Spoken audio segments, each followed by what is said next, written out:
está passando algum aprendizado que eu tive, principalmente no último ano. E de 3 anos que eu também já estudo Espiritismo, acho que é muito pouco, tem muito ainda para aprender, todos temos, né? Mas eu sabia que momento eu teria que estar aqui. E a Magda me fez um convite, eu disse, então tá, então vamos lá. Então, assim, para mim tudo é muito novo, mas se eu puder cooperar com alguma coisa, porque eu vou entrar num assunto que o tema são as aflições atuais. E eu peguei um pouco a parte teórica na questão do Evangelho, que eu quero ler um trechinho para vocês, e depois eu vou trabalhar dentro de uma vivência minha, que nada como uma vivência para a gente ter uma grande aprendizagem, né? No Evangelho, no capítulo 5, ele fala sobre as causas atuais das aflições. Eu vou ler só um trechinho aqui, que fala assim: as vicissitudes da vida são de 2 espécies, ou se assim se quer, tem 2 fontes bem diferentes que importa distinguir. Umas têm sua causa na vida presente, outras fora dela. Remontando a fonte dos males terrestres, se reconhecerá que muitos são as consequências naturais do caráter e da conduta daqueles que os suportam. Quantos homens tombam por suas próprias faltas? Quantos são vítimas de sua imprevidência, de seu orgulho e de sua ambição?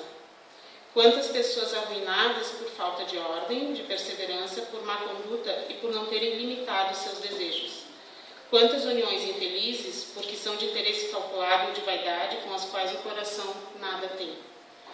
Quantas dissensões e querelas funestas se teria podido evitar com mais moderação e menos suscetibilidade? Quantos males e enfermidades são a consequência da intemperança e dos excessos de todos os gêneros? Quantos pais são infelizes com seus filhos porque não combateram suas más tendências no princípio, por fraqueza ou indiferença, deixaram-se desenvolver neles os germes do orgulho, do egoísmo e da tola vaidade que secam o coração. Depois, mais tarde, recolhendo o que semearam, se espantam e se afligem pela sua falta de respeito e ingratidão. Que todos aqueles que são atingidos no coração pelas vicissitudes e decepções da vida interroguem friamente sua consciência, que remontem progressivamente a fonte dos males que os afligem, e verão se o mais frequentemente não podem dizer: se eu tivesse ou não tivesse feito tal coisa, eu não estaria em tal situação. A quem, pois, culpar de todas as aflições, senão a si mesmo? O homem é assim, num grande número de casos, o artífice dos seus próprios infortúnios. Mas, ao invés de o reconhecer, ele acha mais simples, menos humilhante para a sua vaidade, acusar a sorte, a providência, a chance desfavorável, sua má estrela, enquanto que sua má estrela está na sua incúria. Essa semana, inclusive, eu vi um texto de uma monja, né? Acredito que outras pessoas tenham visto no Face, que falava e ela colocava um comparativo, que Buda dizia que o ser humano é como se fosse 4 tipos de cavalos. Eu vou dar só uma resumida por cima, para depois introduzir ao assunto diretamente. E eu achei muito interessante porque ela falou assim, para mim de certa forma foi uma surpresa, porque ela falou que existem 4 tipos de cavalos, segundo Buda, né? O ser humano tem aquele que para cavalgar é só o comando vir, aí tem o segundo que precisa de um chicote, o terceiro que precisa machucar o cavalo e o quarto que tem que machucar no osso. E aí depois ela explicou o que seria isso para o ser humano. Que, na verdade, a gente, às vezes, para aprendizagem, só por ouvir de uma situação difícil que aconteceu no outro lado do mundo, existem pessoas que conseguem fazer uma modificação na sua vida, conseguem olhar para as suas situações de conflitos e aflições e ir modificando. O segundo tipo de cavalo são aquelas pessoas que pegam alguma pessoa ou da mídia, ou um político, e conseguem verificar sua vida e conseguem criar modificações. Aí tu tem uma terceira situação, que é aquele que tem um pai, uma mãe, uma situação de dor, de aflição dentro da própria família. E o quarto tipo é aquele que precisa machucar mesmo, que daí ela até coloca a monja assim numa situação que é aquela que vai lá no médico e tem o diagnóstico, ó, você está com câncer, tem 3 meses de vida. E aí tu vê como a vida é muito transitória, né? E aí, quando eu vi esse texto, até foi essa semana, me trouxe, eu disse, não, eu preciso colocar isso para introduzir um pouco do que eu vim falar, né? Que, na verdade, eu tive esse ano uma experiência bem diferente, digamos, no ano passado, 2017, que foi uma experiência de vida, de transformação, posso dizer, em que ocorreu uma situação de uma separação no início do ano, de uma relação que eu já tinha 17 anos, uma relação que já vinha se arrastando, com conflitos, que normalmente a gente acaba culpando o outro e não consegue olhar onde estão as nossas sombras. E no mês de abril eu descobri que eu estava com câncer. Então foi uma situação assim, foi uma surpresa, mas ao mesmo tempo o que doeu não foi a notícia de eu estar com câncer, e sim de eu parar e avaliar de onde veio isso? O porquê que eu fiquei? Porque eu nunca fui uma pessoa que fiz mal, nunca fui uma pessoa, né, me dedico, tenho amigos, eu não tenho inimigos. E aí a primeira pergunta foi, mas eu? Aí de repente eu comecei a avaliar de onde veio essa doença, né? E de repente foi o mais difícil foi eu ver as minhas sombras. Foi eu conseguir entender que as minhas aflições, as minhas situações de mágoas, as minhas aflições, as raivas, a vaidade, as birras de um período na minha vida, me provocou uma doença. Eu fiz ela, eu criei ela, né? É muito difícil isso, eu vejo, porque eu tive contato com muitas pessoas nesse tempo e poucas conseguem enxergar a questão da doença dessa forma, né? As pessoas enxergam a doença como uma maldição. E eu, assim, o primeiro dia, eu posso dizer que foi um baque para mim, foi como se fosse uma sentença de morte.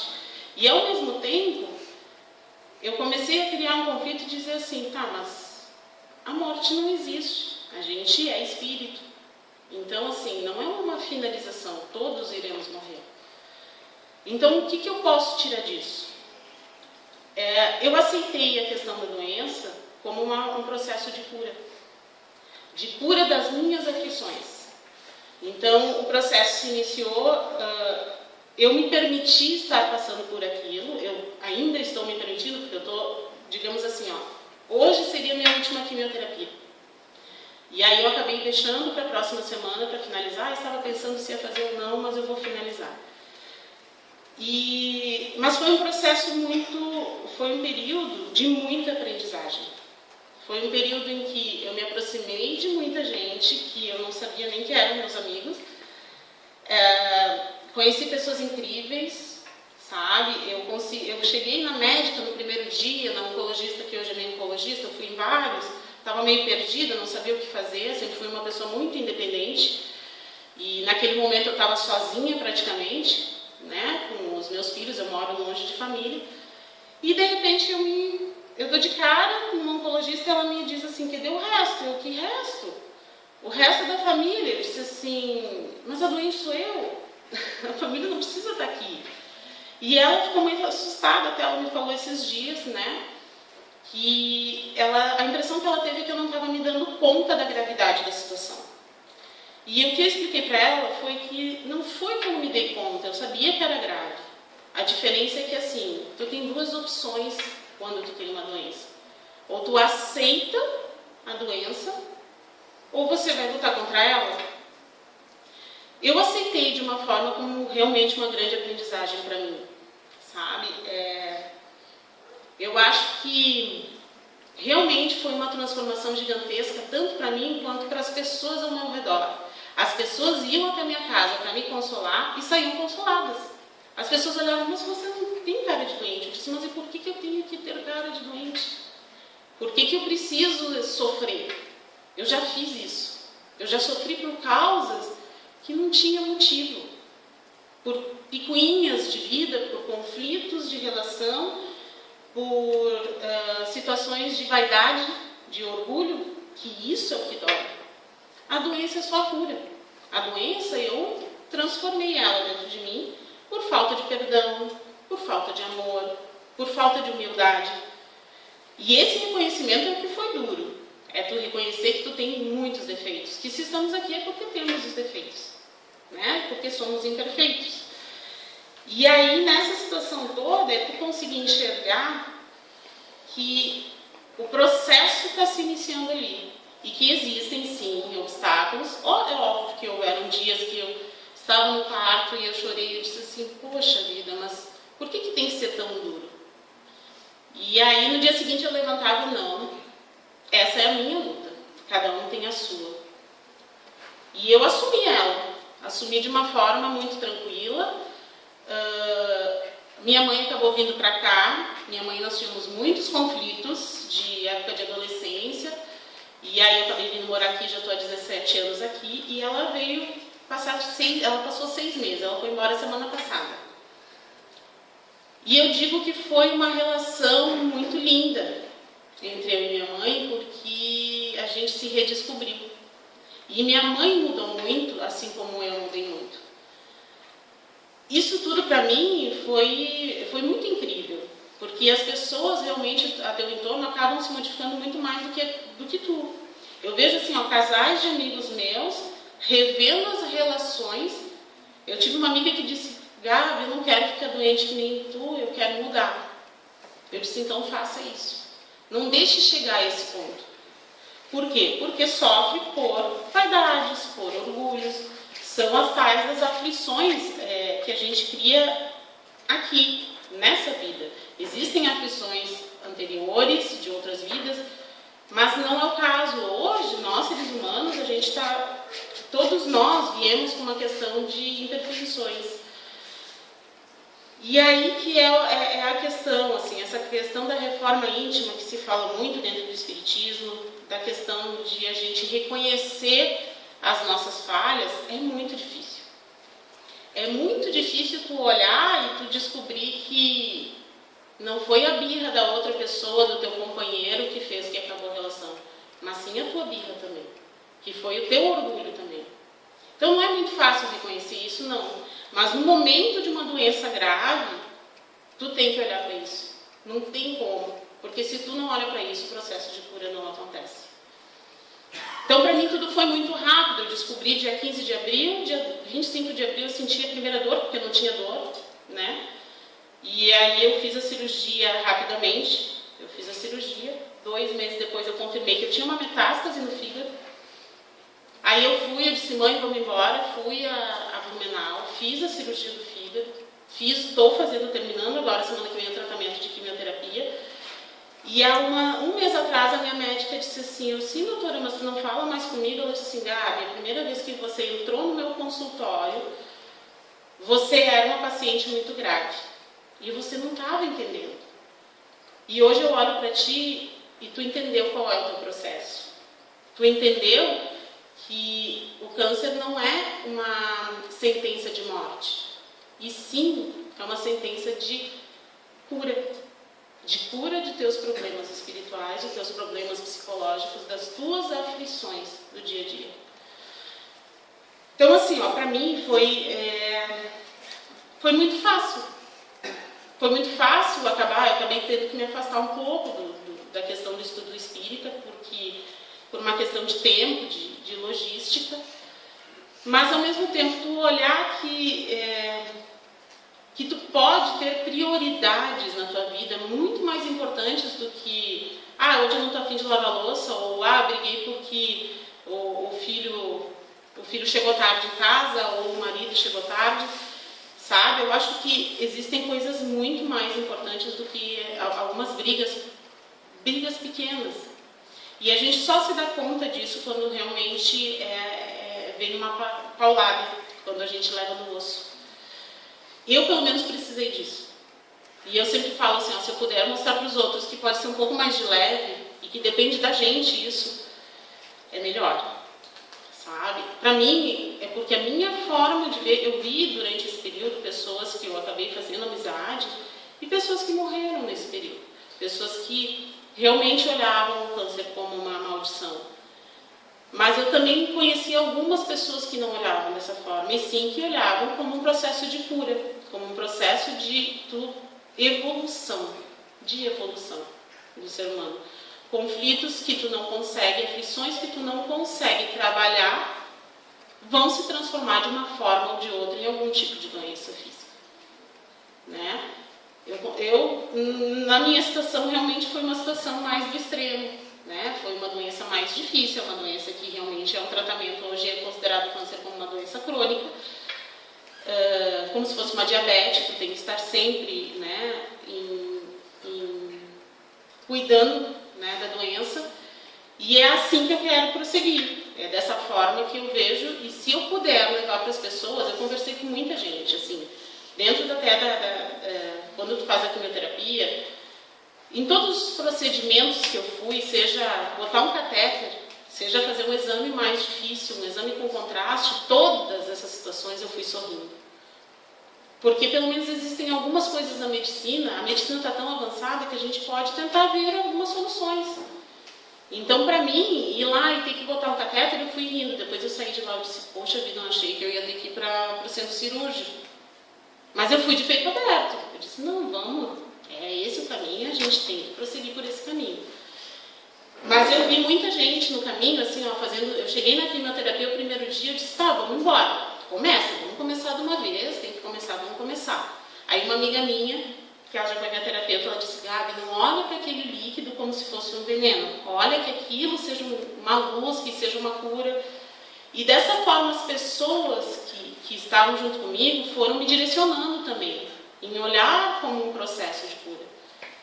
E assim foi acontecendo, assim como eu conheci pessoas, eu conheci uma moça até, no primeiro dia da minha quimioterapia, que ela já estava num processo de 1 ano, de um câncer de mama, um câncer bem difícil, bem avançado, e ela chorava muito porque ela sentia muita dor. Ela não quis fazer, na época, por uma questão de vaidade, não quis fazer uma mastectomia total, e ela acabou fazendo parcial, e isso prejudicou o tratamento dela, foi uma escolha dela, e acabou voltando e veio de uma forma muito agressiva, e eles não tinham o que fazer porque a imunidade dela estava baixa, e ela chorava.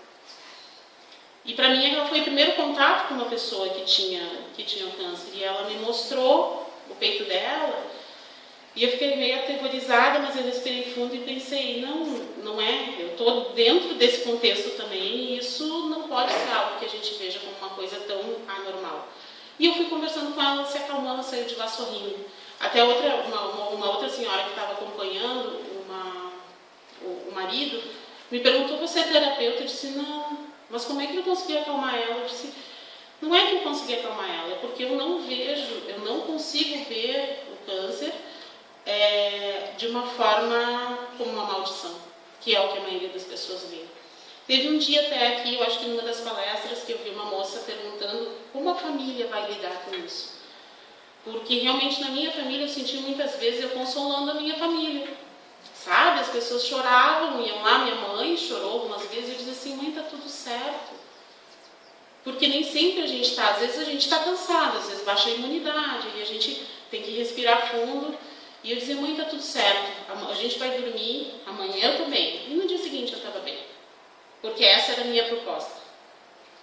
Então hoje eu posso dizer que a minha vida não é mais a mesma, foi uma transformação. E foi uma transformação para a minha família, que aproximou a minha família. Por mais que eles morem no Rio Grande do Sul, eu não fui mais para lá durante esse ano, não consegui por causa da correria, mas eu acabei me aproximando muito da família. E eu acho assim, que eu via, os conflitos para mim agora não são mais conflitos, são situações que precisam ser resolvidas. Tudo a gente resolve, tudo é transitório. Uma situação, de repente, hoje financeira, é uma situação que daqui a 1 ano você vai estar bem, ou não, e está tudo certo, sabe? A gente acaba criando expectativas muito grandes, e isso era um dos problemas que eu tinha, criar expectativas do que vai acontecer. E aí, quando não acontece, a frustração é muito grande. Aí, numa situação de uma doença dessa, tu descobre que tu não pode ficar criando expectativa, tu tem que viver o hoje, de uma forma mais plena possível, sabe? Aquela coisa assim de viver o dia. E eu comecei a aplicar isso e eu vi que isso não é para quem está doente que precisa valer. Isso é para todos. A gente vive sofrendo por situações que aconteceram que não vamos resolver. E a gente sofre por aquilo que pode acontecer ou não acontecer. E o dia de hoje, que é o que a gente tinha que viver, que é o real, a gente não vive. E, infelizmente, poucas pessoas conseguem visualizar assim, sabe? Poucas pessoas conseguem ver que o dia de hoje é o importante. A maioria vive sempre o dia seguinte ou o dia anterior. E isso é bem complicado. Nesse processo também eu tive um primo que tratou o câncer 3 anos. Era câncer de intestino, que nem o que eu tive. Mas ele acabou descobrindo um pouco mais adiante. E eu vou dizer assim, eu fui visitar ele em janeiro desse ano, no hospital, que ele estava ainda estava bem. Mas eu não conseguia entender. Eu não conseguia entender muito aquilo, assim, porque tu olha, tu diz, mas por quê, né? E eu não tinha muito o que conversar com ele, né? Eu não sabia muito o que conversar com ele. Quando eu descobri, dali uns 2 meses, eu liguei para ele e a minha conversa foi outra, completamente diferente. Porque a grande queixa dele era que as pessoas não entendiam que ele não queria ser consolado, ele não queria que dissessem força que tu consegue, porque ele já estava num processo mais final de câncer.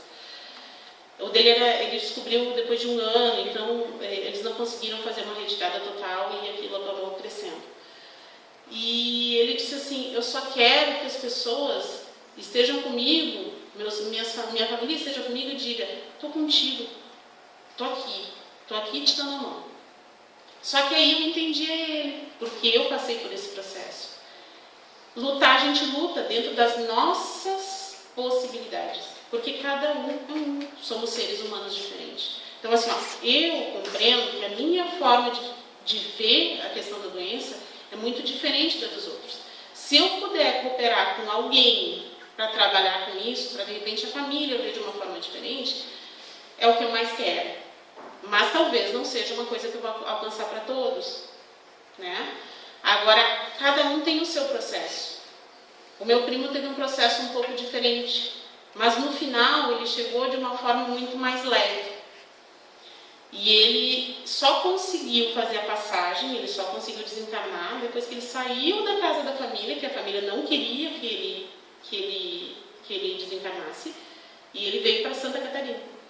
Ele veio para Florianópolis fazer um tratamento no nosso lar, que eu convidei algumas vezes ele, e minha prima mora em Florianópolis também, né, trabalhou, disse, venha para cá, venha fazer o tratamento, e ele resolveu, só que assim, ele era muito católico, então a questão da visão espírita para ele era bastante difícil.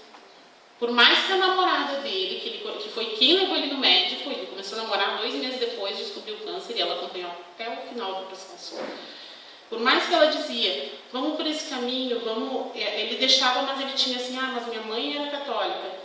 E aí, de repente, ele começou a abrir e pensar assim, não é uma questão de religião, é uma questão de espiritualidade, é uma questão de tu acreditar que não somos isso aqui só. E não somos seres humanos que vão viver 80 anos e acabou.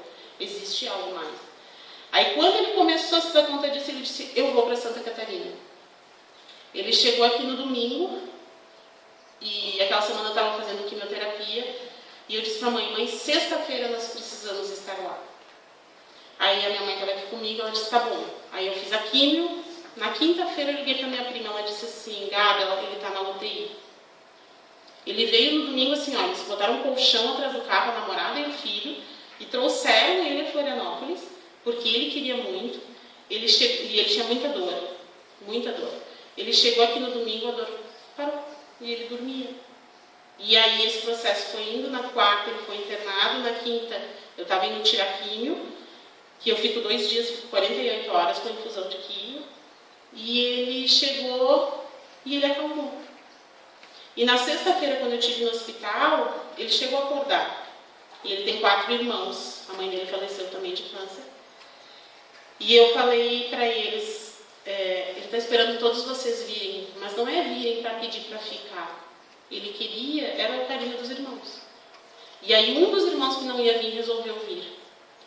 No dia seguinte ele desencarnou. Então, assim, ó, cada um... Quando eu olhei ele lá na cama do hospital, eu pensei, posso eu estar aqui daqui 1 ano, daqui 2 anos, daqui 6 meses. Mas, ao mesmo tempo, aquela não é a minha história. Aquela não é a sua história, não é a sua história. Cada um tem a sua história. Então, ele passou pelo processo que precisava passar. Ele precisou 3 anos para poder descansar e dizer, tá tudo bem. Era esse processo que eu tinha que passar. O meu foi um pouco diferente. O meu, assim, despertou depois de uma situação que eu não sentia nada, absolutamente nada. Eu descobri por causa de um exame de sangue que eu tinha anemia. Eu sempre tive anemia minha vida inteira. E aí, de repente, tu descobre, até a Magda, numa conversa que eu tive em fevereiro com ela, a Magda me disse assim, tu não tem problema de intestino? Eu olhei para a Magda, não, acho que não, nunca tive. Ela disse assim, toma cuidado, porque tu é uma pessoa extremamente controladora. Aí eu olhei para ela, sou. E aí começaram a vir as sombras, daí tu começa a observar. Aí eu comecei a ver, realmente, eu sempre tudo tinha que funcionar do jeito que eu queria. Funcionava. Até o momento de descobrir que nem sempre a gente consegue segurar. E às vezes as nossas aflições, as nossas mágoas, se transformam em doença. Então, assim, ó, o que eu gostaria assim, de passar para vocês? Todos têm na família, ou um amigo, ou alguém que tem histórico de uma doença, não só câncer, existem outros tipos de doença que são muito difíceis. A gente tem que, assim, ó, quem está na doença, principalmente eu digo câncer, porque é a situação que eu passei, a gente não quer que a pessoa diga, vai, força, levanta. A gente quer que a pessoa tenha força junto com a gente. A gente quer a mão do lado, a gente quer, assim, ó, estamos juntos. É isso que a gente quer ouvir.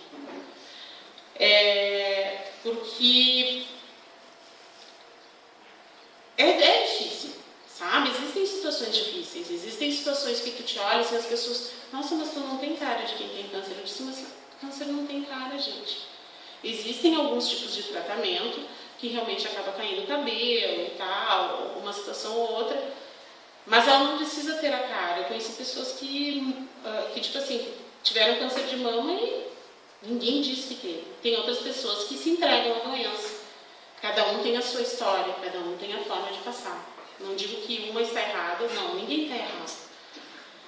Mas se a gente consegue trabalhar com a doença, como um processo de cura, como um processo que não é curto, é um processo longo, é um processo que eu sei que a minha vida não pode mais ser a mesma, desde a alimentação, desde da forma de ser com as outras pessoas, desde a questão de humildade, que é aquela coisa, as pessoas acham que humildade é tu pegar e tirar do teu bolso e tu ser, ou tu botar a mesma roupa de quem é pobre. Eu acho que tá um pouquinho, não é bem isso, assim, ó. Para mim hoje a humildade é a questão de tu saber que tu não sabe nada. Que a gente acha que sabe muito, mas a gente não sabe nada. Quanto mais a gente aprende, mais a gente descobre que nós não sabemos nada. E esse foi um ano, assim, ó, de muita coisa na minha vida, assim, ó, de virar de cabeça para baixo, de tu ouvir teu filho dizendo assim, tu vai morrer, mãe. E tu olha pro teu filho e tu diz assim, todos vamos. Todos vamos.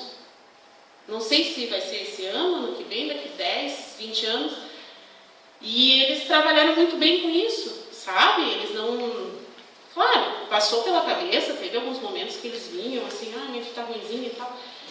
Mas eu disse, não, filho, nós estamos juntos. Enquanto nós estivermos, a gente, eu tenho 2 filhos. Mas se tu for, mãe, se eu for, vai tudo continuar. Vocês vão crescer, vocês vão estudar, vocês vão ser saudáveis. E essa é a vida. Mas o que eu hoje posso ensinar para os meus filhos quanto à questão de caráter e conduta é muito mais forte. Porque se a gente quando tem filhos, tem uma certa responsabilidade, tem uma enorme responsabilidade quanto à construção do caráter, que nem fala aqui no texto. Não adianta deixar eles crescerem e começarem a ser ingratos para a gente começar a dizer assim, mas o que aconteceu? Boa parte disso foi falha nossa na infância. Então isso para mim também foi uma outra forma de ver, não, eu preciso conduzir eles da melhor forma possível, porque daí eu fiz minha parte. Então hoje eu levo muito o que eu aprendo na questão das obras de Kardec, da questão do espiritismo, para eles de uma forma mais lúdica, não de uma forma tão teórica, porque eles não compreendem. E até o meu mais velho, esses dias, eu fui dar um sermão na turma de amigos dele, aí ele me olhou assim, sim, depois que tu virou espírita, agora tu só fala no bem. Não, filho, não é que eu virei espírita. Eu disse, mas é uma questão de conduta, é uma questão de tu ver que as pessoas são falhas, que as pessoas são imperfeitas, mas que se a gente desde pequeno conseguir trabalhar isso, a possibilidade de eles trabalharem com as aflições de uma forma mais tranquila é muito maior.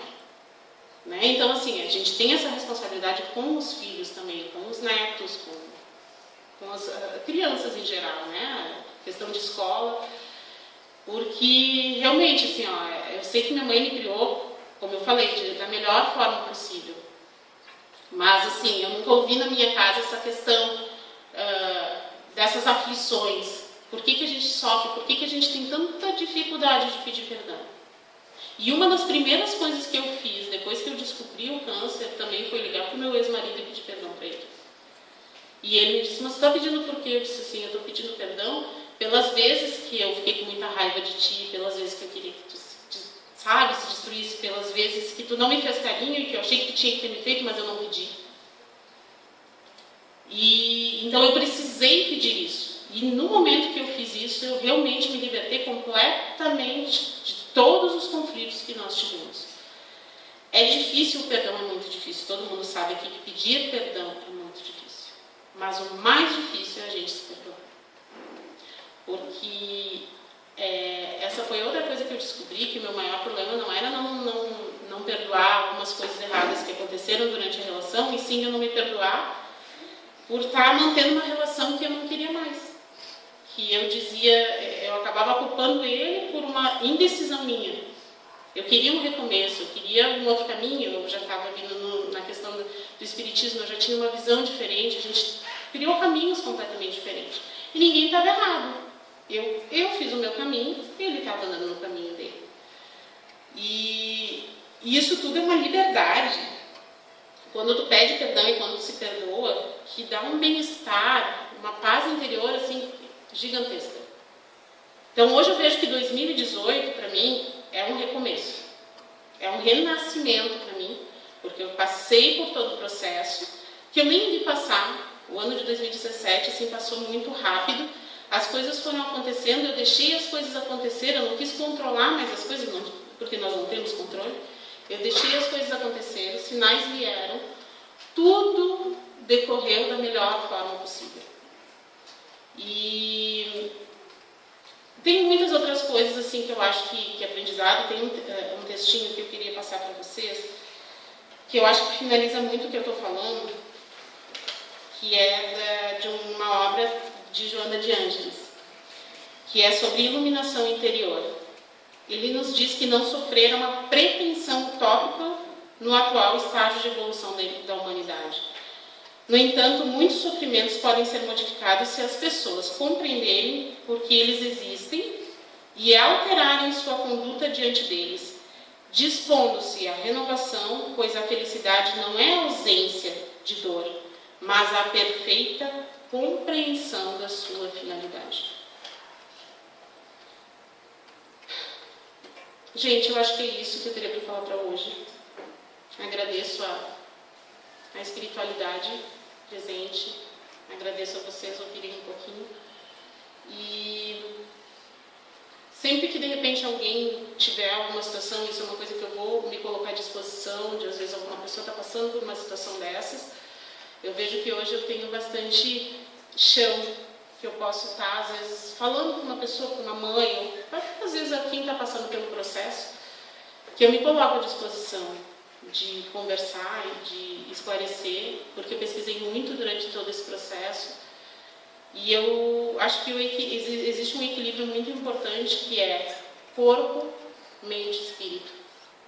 Esse equilíbrio é muito, muito importante para a vida e para qualquer situação. Obrigada. Que Deus nos proteja durante toda essa próxima semana. Assim seja.